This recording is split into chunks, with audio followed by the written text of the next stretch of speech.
Banayad Trail.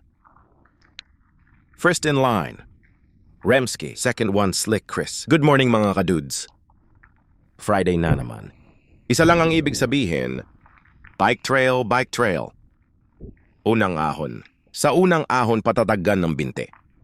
Dito mo malalaman kung kaya mo ba na makaahon, nakasakay sa bike mo, or lakad na nakapasa ng bike, kahit anong styles ay pwedeng, basta walang susuko. Ang sumuko walang adobo mamaya. Ayan, malapit na tayo sa isang ahonan.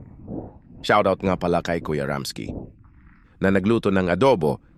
Tropang Voltes 5 daw kami, kasi 5 lang kami ngayon. Nasa likod namin ay sila Doc Juan, Kuya Randy Sison, Kuya Ghani. Sige, konting padjak pa. Shoutout din pala kay Kuya Elmer Caragatuna. Hoping for your faster recovery. Another 2 shoutout kay Kuya Alan at Dongski. Sana makasama kayo next bike trail. Ngiting tagumpay ang unang akyat. Hingal pero hindi susuko ang tropang Voltes 5. Si Kuya Ramski ang unang sasandok ng adobong pangmalupitan. Pumapangalawa naman si Kuya Ghani. Humahabol din sila Doc Juan at Kuya Randy. Napagtagumpayan din ang unang ahon. At kung may ahon may pababa, dito nagsisimula ang exciting part.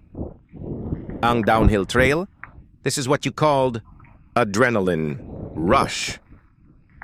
At kung kala mo tapos na, dun ka nagkakamali. Meron pang isang uphill, pero hindi susuko ang Voltes 5. Kahit anong mangyari, hinding, isusuko ang masarap na adobo. Nakarating din sa second uphill, isang munang malalim na hininga Slick Chris. At kung ang Pinoy may Cobra King, dito naman sa Saudi ay may Scorpion Knights. Teka, parang iba yata yon. Please like and share and comments for part 2.